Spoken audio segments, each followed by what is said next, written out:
Before we begin, hit that subscribe button, drop a like, and comment below, because after hearing this story, you might never look at a prison meal the same way again.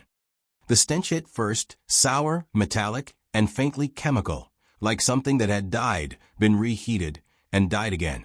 Inside the mess hall of Rikers Island, the line of inmates moved slow, their orange uniforms shuffling forward under flickering lights. Each tray that slid across the metal counter carried the same lifeless offering: a scoop of gray mystery meat, a spoonful of watery beans, and a stale biscuit that could chip a tooth. For most inmates, this was routine. For Marcus Reddick, it was a turning point. Before he became inmate number 44189, Marcus had been a rising name in Atlanta's underground rap scene, his lyrics about street hustles and betrayal gaining cult attention. But in 2013, a drug bust ended it all. His empire collapsed overnight, and the man who once rapped about eating good behind gold grills now stared down a tray of food that looked like roadkill. At first, Marcus kept his head down. He'd seen what happened to men who complained. But when his cellmate, a wiry man named Cortez, collapsed after breakfast, his lips blue, his tray untouched, something inside Marcus snapped. The guards called it bad beans. Marcus called it murder. Within days, whispers filled the block. The food wasn't just bad, it was dangerous. Some claimed it came from expired military rations. Others said it was punishment for a riot 2 weeks earlier. But one rumor stuck out. A private contractor, Golden Horizon Foods, had been cutting costs by recycling old shipments meant for animal feed. And the warden, it was said, was getting a cut. Marcus started digging quietly, swapping cigarettes for information, listening at every meal, watching which guards lingered near the kitchen doors. He started saving scraps of untouched meals, hiding them in plastic bags inside his cell's vent. He noticed patterns: the nights when the food was worse, the days after a new delivery, and the men who fell sick in groups. Then came the night of the blackout. At 9:37 p.m., the power across the East Wing flickered and died. When the emergency lights buzzed on, a single scream echoed from the kitchen. The next morning, the guards wheeled out a covered stretcher. Kitchen accident, they said. But the smell of burnt flesh told another story. Marcus knew he was getting close. He began writing down everything: dates, names, meals, and smuggling the notes through a kitchen worker named Darren, who owed him a favor from the streets. Darren agreed to sneak the evidence out through food supply crates. But 2 nights later, Darren vanished. His bunk was empty, his locker clean. Officially, he'd been transferred. Unofficially, Marcus knew better. A week later, Marcus was called to the warden's office. The man's eyes were cold, calculating, the kind that never blinked. "You're getting too curious, Reddick," he said. "Curiosity don't mix well with prison food." From that moment, Marcus realized he was being watched. His portions changed. His commissary orders disappeared. Even his letters home were returned unopened. Someone was sending a message. But Marcus didn't back down. He started speaking out, first in whispers, then louder. He warned new inmates not to eat the meat. He told them about the man who died after the beans. Soon, the entire block was on edge, trays untouched, rumors flying. The kitchen shut down for inspection, and a new shipment arrived under tight security. That night, Marcus broke into the kitchen through a forgotten vent behind the pantry. The air was heavy with bleach and something foul. He found the boxes, stamped Golden Horizon Foods, but the expiration dates were scratched off. He reached for one and sliced it open. Inside wasn't meat. It was bags of compressed slop, gray paste that smelled of rot and ammonia. And in the corner of the box, a single tag read, "For animal consumption only." As Marcus stared, he heard footsteps behind him, heavy, deliberate, closing in. He turned slowly, heart pounding, and saw the last person he expected, someone he trusted, holding a flashlight and a gun. "Didn't I tell you real?" the voice said. "You should have just eaten your dinner." The flashlight's beam cut through the dark like a blade, freezing Marcus in place. His old friend turned enemy, Officer Devin Lowe, stepped out of the shadows. Lowe had been a local cop back in Atlanta before his own fall from grace. Caught smuggling narcotics, He'd somehow avoided prison and reappeared as a corrections officer at Rikers. Marcus had always suspected that wasn't a coincidence. "Step away from the box," Lowe ordered. Marcus raised his hands slowly. "So it's true," he said. "You're part of it." Lowe smirked. "Part of it? I run it." The words hit like a gut punch. Lowe explained it all: the scheme, the profit, the silence. The prison's food contractor, Golden Horizon Foods, had a deal with the warden.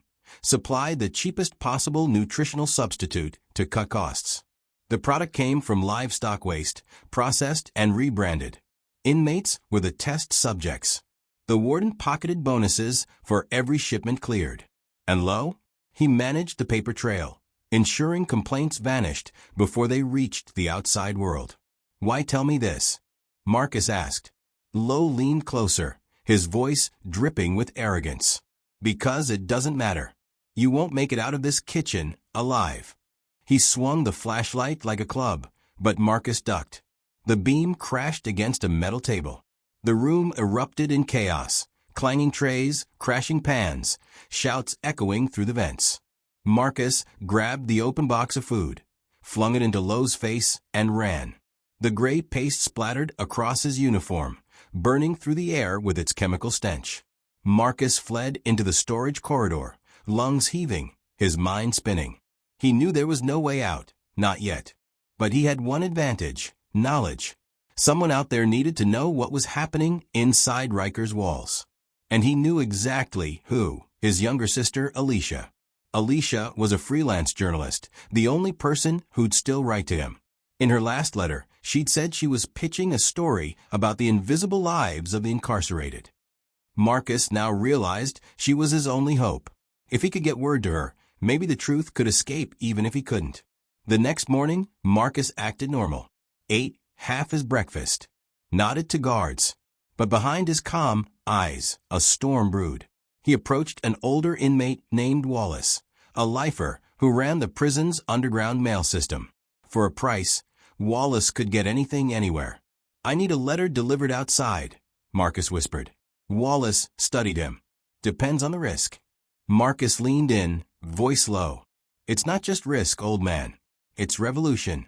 That night, under the hum of flickering lights, Marcus wrote his message. It was part confession, part evidence. Everything he'd uncovered about the food scheme, the deaths, and Lowe's involvement. He hid the note inside a folded Bible page and slipped it to Wallace during evening count. 2 days later, the prison erupted. Word spread that the kitchen had been shut down again, this time for a federal inspection. Someone had tipped off a journalist. Marcus could barely contain his relief. But his victory was short-lived. As inmates whispered and guards stormed through the block, Marcus was yanked from his cell and dragged to solitary confinement. Inside that cold, concrete box, the silence was suffocating. No sunlight, no clock, just time, endless, choking time. He counted the seconds in his head, replaying every word he'd written. Had Alicia received the message? Had Wallace betrayed him? The uncertainty gnawed at his sanity. Then, after what felt like days, the door slid open. 2 men in dark suits stood outside. They weren't guards. "Marcus Reddick," one said. "We're with the Department of Justice." For a moment, Marcus thought he'd won, that the truth was finally out. But the second man's tone was colder. "You've been accused of inciting disorder and smuggling contraband. You're being transferred." Marcus stared at them. Transferred where? Neither answered. The next thing he knew, he was shackled, hooded, and loaded into a van. Hours passed, maybe days, until the hood came off. Through the barred window, he saw a sign pass by in the dark: ADX Florence Federal Correctional Complex. The Alcatraz of the Rockies. The most secure prison in America. Marcus's stomach dropped. They hadn't silenced him, they'd buried him. Back inside his new 7 by 12 concrete cell, he stared at the tray on his bed. Cold beans. No label. No smell. Just the same lifeless gray paste, now under a new roof. Somewhere between despair and rage, Marcus smiled bitterly. "You can change the prison," he whispered, "but the food always tastes the same." Then, from beneath his beans, he noticed something strange: a small folded note, tucked under the tray. He unfolded it slowly. It read, "Keep quiet. We're watching." And beneath the note was a press badge. Alicia's. Marcus's heart pounded like a drum against the concrete silence. The note trembled in his hand. His sister's name scrawled on the back of her press badge. How could it have ended up here? Inside ADX Florence, the fortress built to erase people from the world. He pressed the paper to his chest, feeling the cold air tighten his lungs. Outside his cell, the corridor was dead quiet. No footsteps, no voices, just the distant hum of the surveillance cameras, watching every move. For days, Marcus tried to piece it together. Had Alicia been caught investigating? Was she alive? Or had someone sent the note as a warning, a message that her story had died with her? In ADX Florence, time moved differently. The prisoners didn't talk, they stared. Isolation was the punishment and the weapon. Marcus's only window was a slit of glass showing a slice of sky that never changed color. The guards brought food trays through a slot, 3 times a day, each one colder than the last. But one morning, something changed. The beans on his tray came with a spoon, a metal one, not the usual plastic. The handle had been etched with a faint marking, B14. That was the wing reserved for the few prisoners who worked kitchen rotation, men who had access to the food storage area.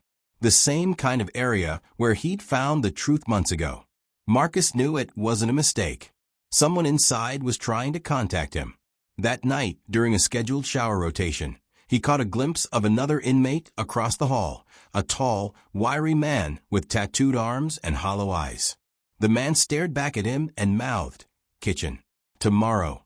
Marcus nodded, heart racing.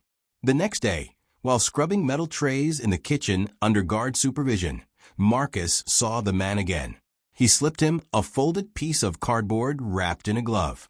Inside, in jagged handwriting, it read, "Your sister's alive. She's in protective custody. Her story's going viral. They're trying to stop it." For the first time in years, Marcus felt a flicker of hope. But hope inside ADX was a dangerous thing. Hours later, the warden summoned him to the interview room. 2 federal agents waited, the same pair who'd escorted him to Florence. One of them tossed a folder onto the metal table. "Recognize this?" the agent asked. Inside were printed screenshots of Alicia's article, published online. Headline, "The Hidden Poison, Inside America's Prison Food Scandal." The photos showed moldy meat, infested storage rooms, and inmate death records. The story had exploded. Tens of thousands of shares, politicians demanding answers. But as Marcus flipped through the pages, his throat tightened. The final image wasn't one he recognized. It was a blurry CCTV, still from inside a prison van. The caption read, "Source missing since last contact." Marcus's hands went cold. The source was him. The agents leaned forward. "Your sister broke federal security laws. She exposed a classified facility and endangered national safety. We can't let this continue. Help us discredit her story, and maybe, just maybe, you'll get out of here alive." He stared at them, silent. The room smelled of bleach and iron. Somewhere deep in the walls, a pipe groaned like a heartbeat.